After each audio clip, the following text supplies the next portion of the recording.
Pour savoir ce qu'il y a à comprendre, Mario Dumont. Le problème n'est pas là. Francis Gosselin. Ça sonne comme une arnaque. J'ai-tu une bonne logique, moi, là? Mario Dumont. Dis pas que c'est pour faire plus d'argent. La rencontre. Gosselin. Dumont. Bonjour, Francis. Salut, Mario.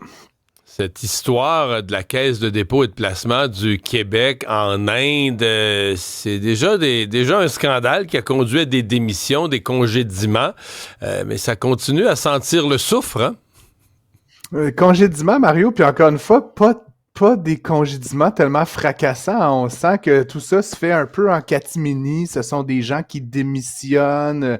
On arrive à des ententes. Il y a même des bonus qui ont été versés dans certains cas. Donc, tu sais, vraiment, on veut manifestement là, éviter d'en faire quelque chose. Mais clairement, plus le temps avance, plus il y a manifestement un grave problème là, dans certains des investissements que la Caisse de dépôt et placement du Québec a fait en Inde. Je te rappelle que ça a commencé, Mario, avec une histoire là, autour de Azure Power, qui est une entreprise là, dans le domaine de l'énergie en Inde, où clairement, là, il semble, selon la Securities and Exchange Commission, y avoir eu versement de pots de vin à travers un milliardaire indien. Puis c'est une entreprise qui s'était déjà fait pincer pour de la comptabilité douteuse, des rapports financiers pas fiables. C'est une entreprise autour de laquelle il y a toutes sortes d'affaires là, qui ont tourné, là.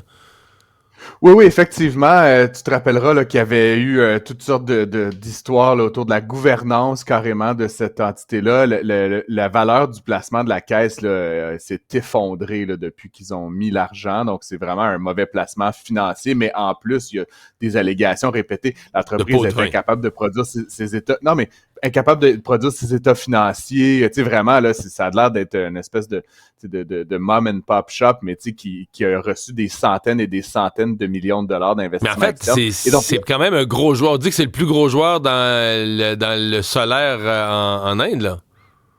Oui, mais encore une fois, là, on n'a pas toute l'information, puis non. Je suis pas un enquêteur moi-même, mais est-ce que c'est le plus gros joueur parce qu'ils ont versé tellement de pots de vin à des décideurs, puis que ça leur a permis d'avoir un quasi-monopole sur les appels d'offres?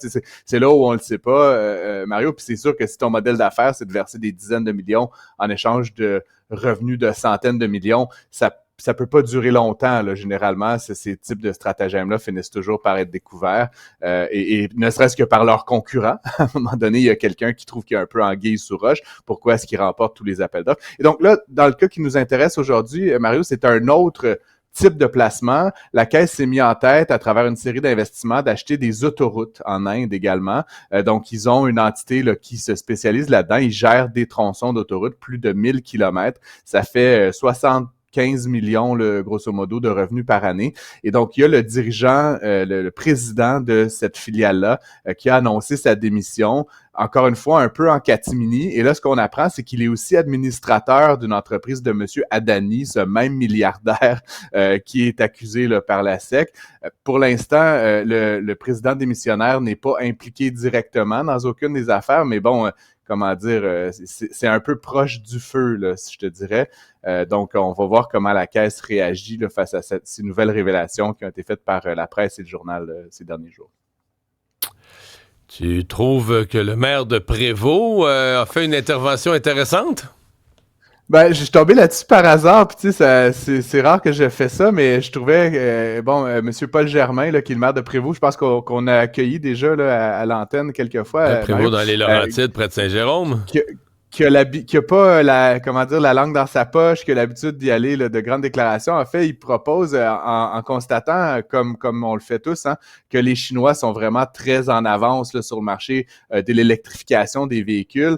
Il a dit, dans le fond, on a imposé un tarif de 100% aux véhicules chinois. Pourquoi? Pour plaire aux Américains, essentiellement pour suivre les Américains et protéger notre filiale automobile là, qu'on a au Canada, mais qui est une filiale entièrement dépendante donc des véhicules américains. Et donc, il dit, si les Américains veulent nous emmerder avec des tarifs, là, puis ces histoires là, de 51e État, puis les insultes à peine voilées de Elon Musk, ben, on devrait juste enlever le tarif de 100%. Et donc, qu'est-ce qui arriverait du jour au lendemain, Mario? Ces véhicules électriques qui font 850 km. Il y a même un véhicule qui saute. Là. Je sais pas si tu as vu ça au CES cette semaine.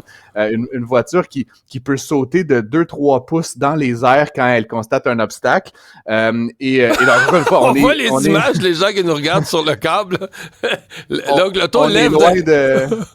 Mais là, pour les nids de poule à Montréal, c'est merveilleux, ça se peut même pas. Mais écoute, Mario, je sais pas si ceux qui nous écoutent à la télé, le véhicule peut, par exemple, quand il perçoit qu'il y a des obstacles là, comme des clous, là, il peut sauter sur une distance de 20 pieds. Là, t'sais. Et apparemment, c'est pratiquement imperceptible pour les occupants, tellement la suspension est smooth. Et douce. Bref.